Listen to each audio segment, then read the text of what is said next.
Hello everyone, I am Sachin Gupta from Hardline Institute Gurdaspur. बेटा आज ही करन जा रहे हैं एसएससी कांस्टेबल जीडी ਦਾ बेटा 20 फरवरी 2024 ਦਾ शिफ्ट 2 ਦਾ ਹਿੰਦੀ ਦਾ ਪੇਪਰ।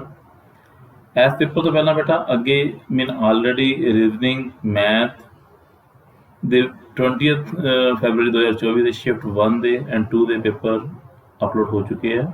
ਅਗਰ ਕੋਈ ਬੱਚਾ ਚਾਹੁੰਦਾ ਕਿ ਉਸ ਪੇਪਰ ਨੂੰ ਦੇਖਣਾ ਤੇ ਡਿਸਕ੍ਰਿਪਸ਼ਨ ਬਾਕਸ ਵਿੱਚ ਜਾ ਕੇ बेटा ਉਹਨਾਂ ਦੇ ਲਿੰਕ ਤੋਂ ਜਾ ਕੇ उस पेपर में चेक कर सकता। ओके बेटा शुरू करते हैं पेपर।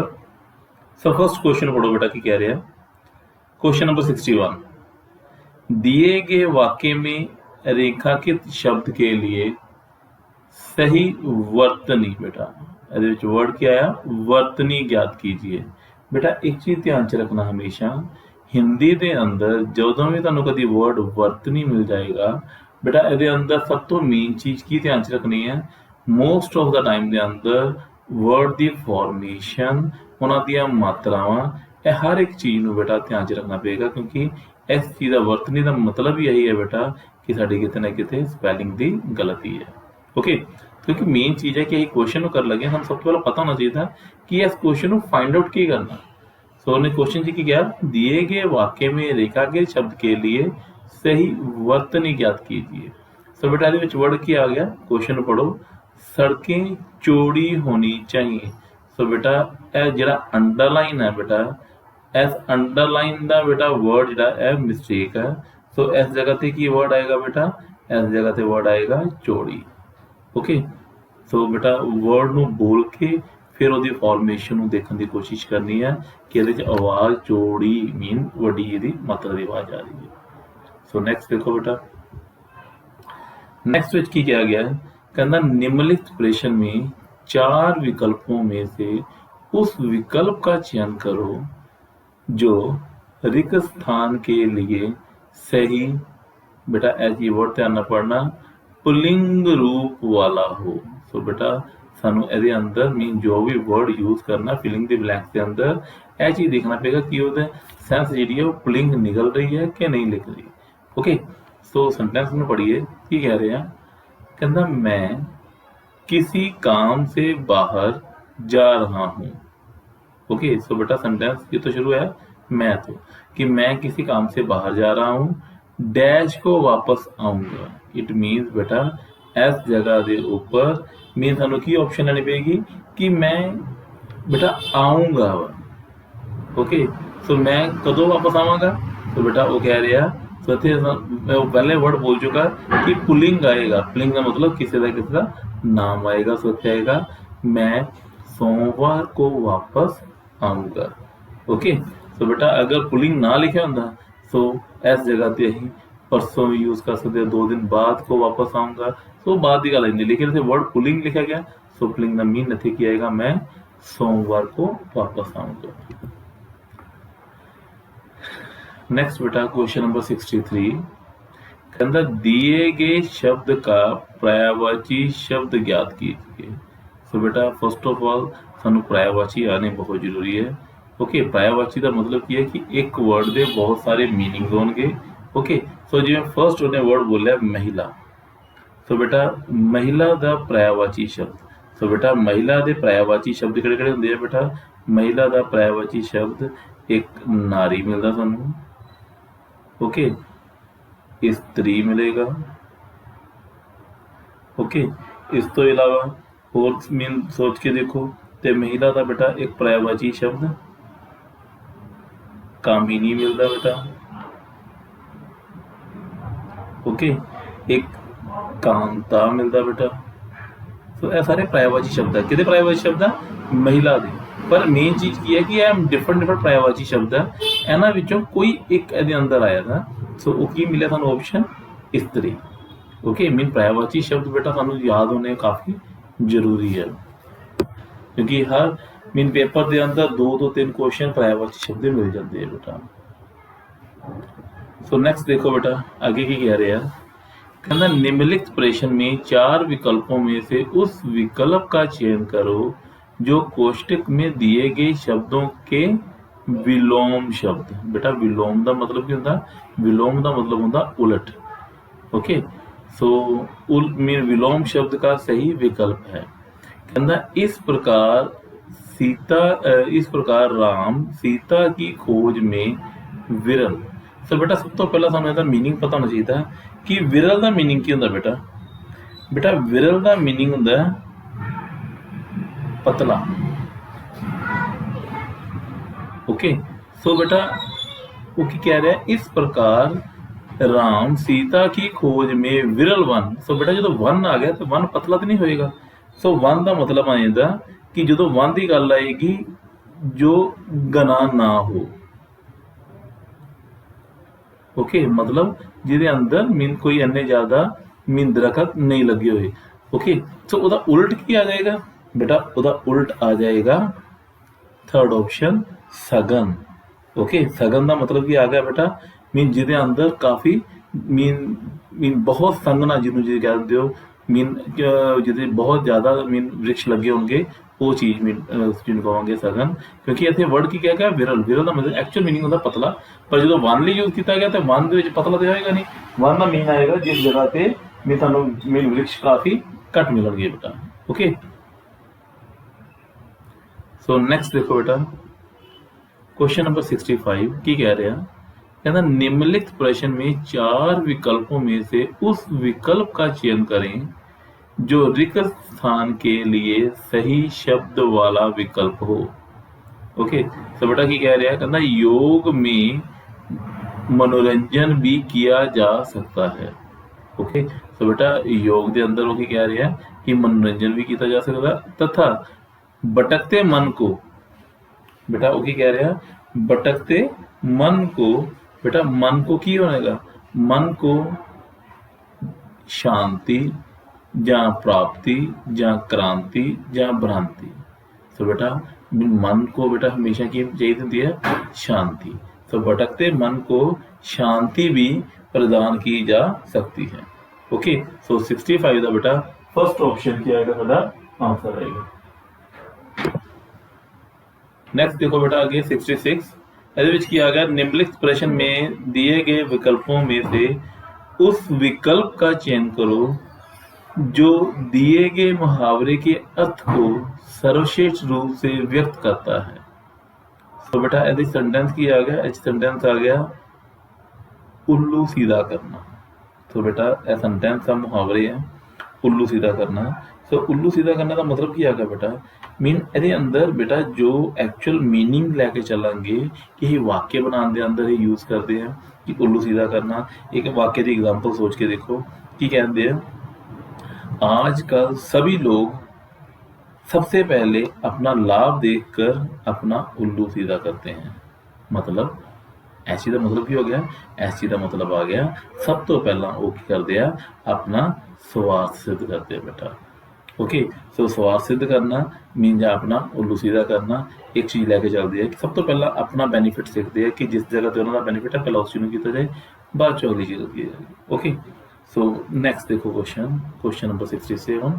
तो 67 की कह रहा है कहना निम्नलिखित प्रश्न में दिए गए 4 विकल्पों में से उस विकल्प का चयन करो जो दिए गए मुहावरे के अर्थ को सर्वश्रेष्ठ रूप से व्यक्त करता है।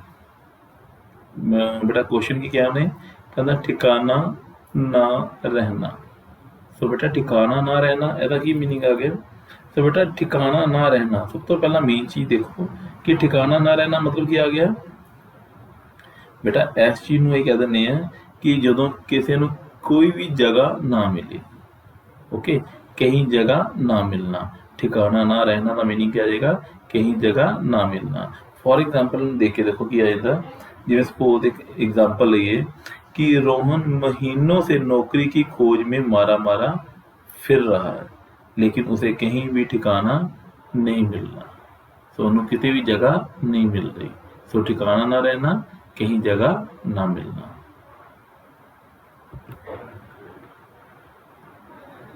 नेक्स्ट देखो क्वेश्चन नंबर बेटा 68 की कह रहा कहना निम्नलिखित प्रश्न में 4 विकल्पों में से उस विकल्प का चयन करो जो कोष्टक में दिए गए तद्भव रूप का सही विकल्प है। बेटा आम करके बच्चे ना कंफ्यूज रहते हैं दो वर्ड्स आते हैं मोस्ट ऑफ टाइम के एग्जाम के आते हैं, मैं बार बार इस चीज़ को रिपीट करता हाँ। एक वर्ड आता तत्सम, एक वर्ड आता बेटा तद्भव, क्योंकि जब तक तुहानूं इस चीज़ का मीनिंग नहीं पता, सानूं इस चीज़ का पता नहीं चल सकता कि की चीज़ है। बेटा तत्सम का मतलब आ जाता वो वर्ड जो संस्कृत, बेटा जो लैंगुएज है संस्कृत लैंगुएज के वर्ड्स है वो तत्सम वर्ड्स आ जाएंगे।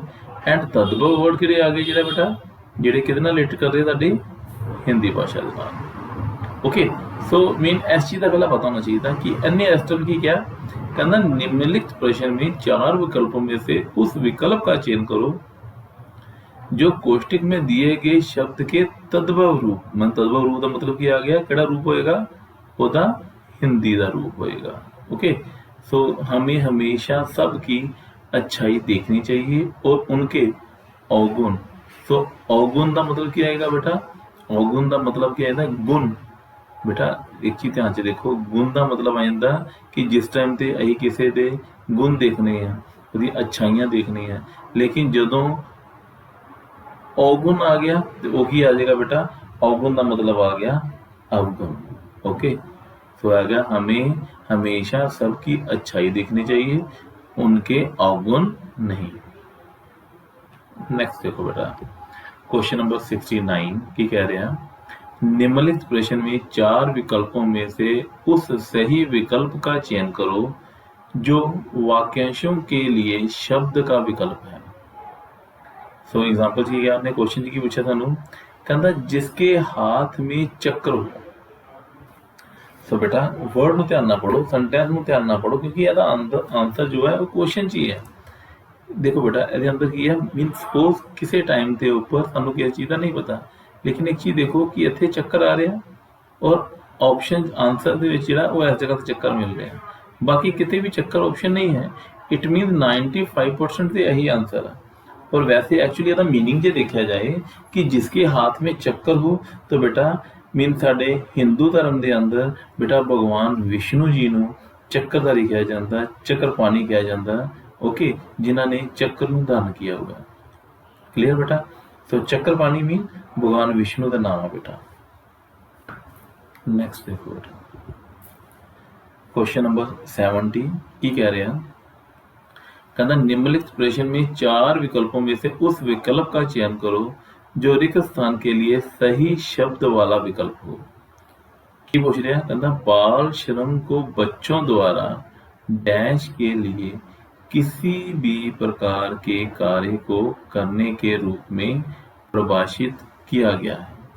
ओके, सो बेटा इस चीज़ को देखो कि ऑप्शन की आएगी, तो बेटा इतने ऑप्शन रोजगार आ सकती है, अनुभव आ सकती है, अध्ययन आएगा या क्रीड़ा आएगा। तो पहला बेटा वर्ड देखो बाल श्रम। सो बाल श्रम का मतलब क्या आता बेटा, बाल श्रम का मतलब ही आ गया कि कितने कोई रोजगार की गल चल रही है, तो जो रोजगार की गल चलेगी उसे रोजगार को ही टिक करना पड़ेगा बेटा। ओके, ये कह रहा बाल श्रम को बच्चों द्वारा रोजगार के लिए किसी भी प्रकार के कार्य को करने के रूप में परिभाषित किया गया है। नेक्स्ट क्वेश्चन नंबर बेटा 71 की कह रहे हैं, दिए गए वाक्य में रेखांकित शब्द का विलोम शब्द ज्ञात कीजिए। सो बेटा विलोम शब्द मतलब क्या है, विलोम शब्द मतलब आ जाएगा उलट। ओके, सो बेटा ये अंदर की कह रहे हैं, कहता हमें ढीलेपन से काम करना चाहिए। सो बेटा ढीलेपन का मतलब की होंगे, ढीलेपन का मतलब आ जाएगा जो ढीला होके बेटा काम करता है। ओके बेटा जो मतलब सुस्ती तरह मीन सुस्त होकर काम चलता है, तो ढीलेपन का मीन की आ जाएगा विलोम शब्द, ढीलेपन का विलोम शब्द आ जाएगा जो बड़ा चुस्त होके फुर्ती नाल काम करेगा। सो बेटा यदि ऑप्शन की आएगी, ए ऑप्शन आंसर आएगी। तो 71 का क्या आएगा, फर्स्ट ऑप्शन आंसर आएगा। नेक्स्ट देखो क्वेश्चन नंबर 72 की कह रहे हैं बेटा, कहना निम्नलिखित वाक्य में से उस वाक्यांश को पहचानिए जिसमें मात्राओं से संबंधित अशुद्धियां हैं, जैसे कोई गलती नहीं है तो कोई त्रुटि नहीं है का चुनाव कीजिए।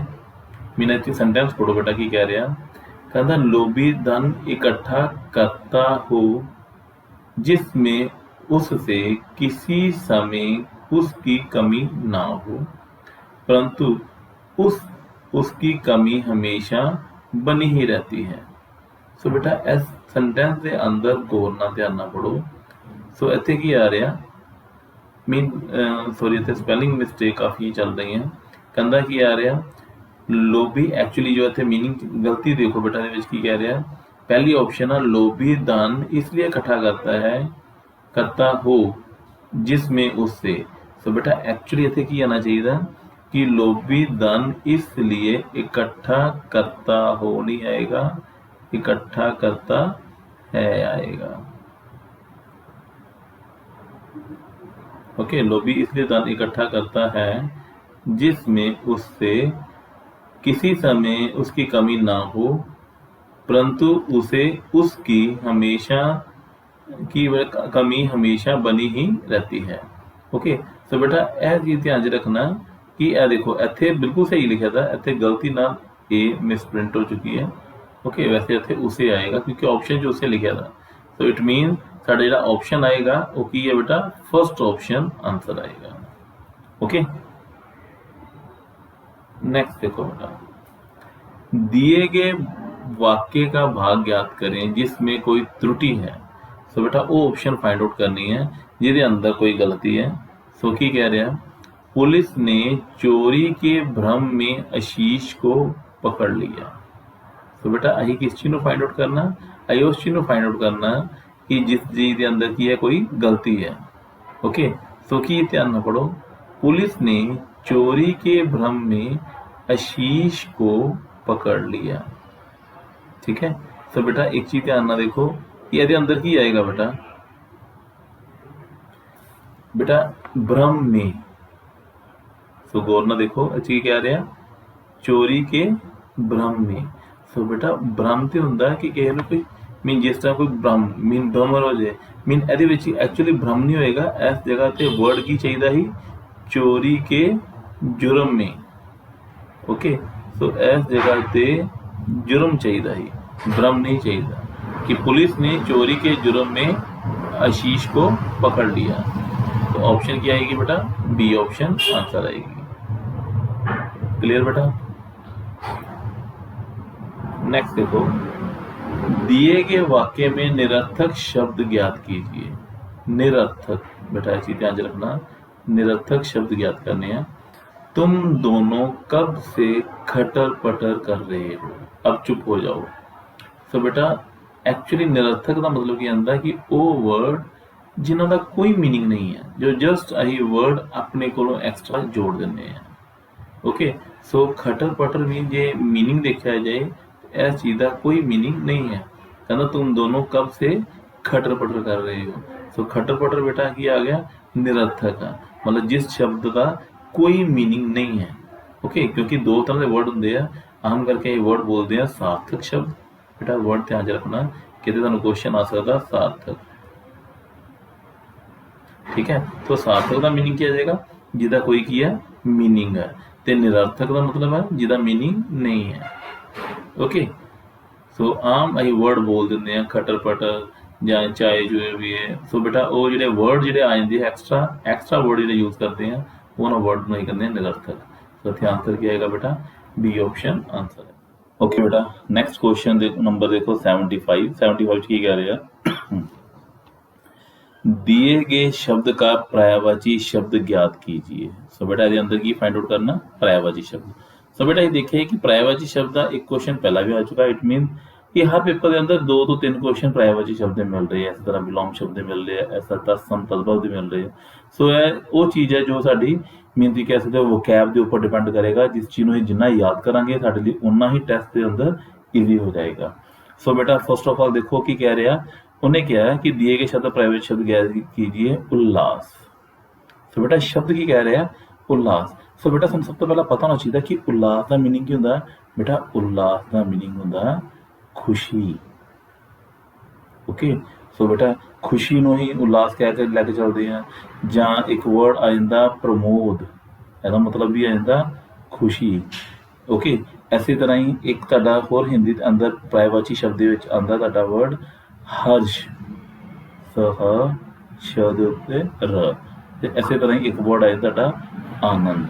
तो इट मीन 75 तक ही ऑप्शन आएगा बेटा, बी ऑप्शन आंसर आएगा। सो पर्यायवाची शब्द जिन्ने तुम ज़्यादा याद कर लोगे बेटा उतना फायदा रहेगा, क्योंकि मल्टीपल पर्यायवाची शब्द है और आंसर ऑप्शन केवल एक होएगी। ओके, सो जिवें मैनू खुशी, प्रमोद, हर्ष यदि सेंस है तो मैं उस चीज़ तो सेंस लगा सकता कि इट मीनस कि क्रम ते आएगा नहीं होंदा, ग्राम मीन ग्राम होंदा मीना ते आएगा नहीं, मतलब खुशी दे नाल रिलेटेड की चल रहा, आनंद चल रहा। सो उस चीज़ तो हम गैस कर सकते फिर आनंद नाल। नेक्स्ट देखो बेटा, नेक्स्ट क्वेश्चन नंबर 76 टू 80 बेटा फिर एक गद्यांश दिता गया, मीन एक पैराग्राफ दिता गया, जिस पैरे नूं पूरा पढ़ोगे तो ये अंदर बेटा की है, मीन ये अंदर तुहानूं फिलिंग दी ब्लैंक्स दित्तियां गईयां। सो बेटा वाच करो कि किहड़ा क्वेश्चन किस तरह कह रहा है।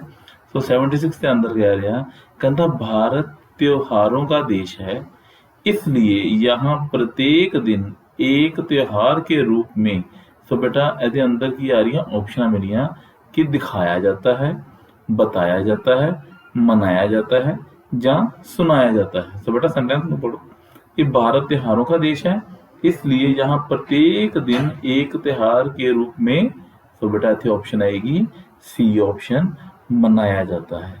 सो बेटा यह जो मेन सेंटेंस है अंदर जो दिखाया जाता कहेंगे तो साडा एक गलत वर्ड गिना जाएगा। क्यों? क्योंकि अं त्योहार नूं मनाते हैं बेटा, दिखाते नहीं है। ओके, ना ही बतावांगे ना ही सुनावांगे बेटा, सो मनाया जाता है। नेक्स्ट पढ़ोगे की कह रहा है, आगे कह रहा है कहता भारत का होली का त्यौहार विश्व प्रसिद्ध है। होली का त्यौहार हिंदू धर्म में मनाया जाने वाला दूसरा सबसे बड़ा त्यौहार है। इस त्यौहार को रंगों के त्यौहार के नाम से भी जाना जाता है। होली का त्यौहार भारत के साथ साथ Nepal, Bangladesh, America, Australia, Canada जैसे देश कई देशों में भी, तो बेटा उन कई देशों में भी डैश है। तो बेटा ये अंदर की आ रहा है सेंटेंस देखो कि वो कह रहा है कि भारत के नाम नाल। ओके, तो बेटा भारत के नाम नाल की है बेटा कि ये सारे देश के नाम है, Nepal, Bangladesh, America, Australia, Canada जैसे देशों में। बेटा ये देखो ऑप्शन पढ़ो, चित्रित है नहीं बेटा ये कोई फोटो बना रहे हैं, विस्तृत है नहीं यही कहते फिलावरी कर रहे हैं, परिवर्तित बेटा ये कि ट्रांसफर नहीं कह रहे, तो यह आएगा प्रसिद्ध बेटा, मशहूर है। ओके, प्रसिद्ध है बेटा, clear. So it mean option को देखना पड़ेगा कि केड़ी ऑप्शन उस जगह पे फिट हो रही है, क्लियर। सो 77 का बेटा ऑप्शन की आ गया डी आंसर। नेक्स्ट आ गया कहता इस त्योहार को सभी वर्गों के लोग मनाते हैं। ओके, नेक्स्ट की कह रहा है वर्तमान में तो अन्य धर्मों को मनाने वाले लोग भी इस त्योहार को बड़ी मिंदी श्रद्धा से या कह सकते हो या बड़ी उत्साह से मनाने लगे हैं। प्रकृति भी एक तरह से इस त्योहार में सम्मिलित होती है। ओके बेटा वो कह रहे हैं कि मीन वातावरण प्रकृति जी है वो भी सम्मिलित होती है। क्यों? क्योंकि बेटा उस टाइम पे है चारों ओर रंग बिरंगे फूल बिखेर कर बसंत ऋतु, तो बेटा बसंत ऋतु की लुटाती है। तो बेटा 78 की ऑप्शन पढ़ो, बसंत ऋतु। बेटा इतने ऑप्शन थोड़ी गलत हो गई, ऑप्शन नीचे पीछे छड़ गए, सॉरी। तो कहना वर्तमान में तो अन्य धर्मों के मनाने वाले लोग भी इस त्योहार को डैश से मनाने लगे हैं। सो बेटा इस जगह से मीन ऑप्शन जी है वो इन्होंने मिस कर गए है। ओके, सो क्या आ रहा है कि वर्तमान में तो अन्य धर्मों के मनाने वाले लोग भी इस त्योहार को बेटा धनवान ते आएगा नहीं, ओके, सुनसान भी नहीं आएगा, पहचान भी नहीं आएगा, तो क्या आएगा धूमधाम से मनाने लगे हैं। ओके, नेक्स्ट देखो बेटा आगे की आ गया, आगे वो कह रहे हैं प्रकृति एक तरह से इस त्योहार में सम्मिलित होती है। चारों ओर से रंग बिरंगे फूल बिखेर कर बसंत ऋतु बेटा डैश लुटाती है। तो बेटा बसंत ऋतु की लुटा रही है, तो बेटा पत्ते तो लुटाएगी नहीं, धूल भी नहीं लुटाएगी, फूल भी नहीं लुटाएगी, की लुटाएगी खुशियां लुटाती है। ओके, नेक्स्ट देखो बेटा की कह रहे हैं ये खुशियां बांटने वाला त्योहार है। इस दिन सभी लोग एक दूसरे से गले मिलकर खुशी खुशी इस त्योहार को मनाते हैं। इस त्योहार में ऐसी शक्ति है कि वर्षों पुरानी दुश्मनी भी इस दिन दोस्ती में बदल जाती है। इसीलिए होली का बेटा होली को क्या करते त्यौहार, होली को बेटा देखो पानी की बर्बादी का त्यौहार कहा जाता नहीं, परमार्थ का त्यौहार कहा जाएगा बेटा। तो बेटा परमार्थ का त्यौहार भी नहीं कहा जाएगा। ओके तो इनू की कहेंगे सौहार्द का त्यौहार कहेंगे बेटा। ठीक है अगे की कह रहा है, ऐसा माना जाता है कि होली त्यौहार हजारों वर्षों से मनाया जा रहा है। तो बेटा यही साडा मीन 80 मीन क्वेश्चन कंप्लीट, ਇਹਦਾ आंसर ऑप्शन नंबर सी। सो बेटा ਇਹਦੇ ਨਾਲ ਹੀ SSC ਕਾਂਸਟੇਬਲ ਜਿਹੜੀ ਦਾ बेटा हिंदी का 20 फरवरी 2024 का शिफ्ट 2 का पेपर बेटा खत्म किया। तो बेटा अगर किसी भी बच्चे को किसी तरह का कोई भी प्रॉब्लम हो तो कमेंट बॉक्स से बेटा उस चीज़ को मैंशन करो। थैंक यू बेटा।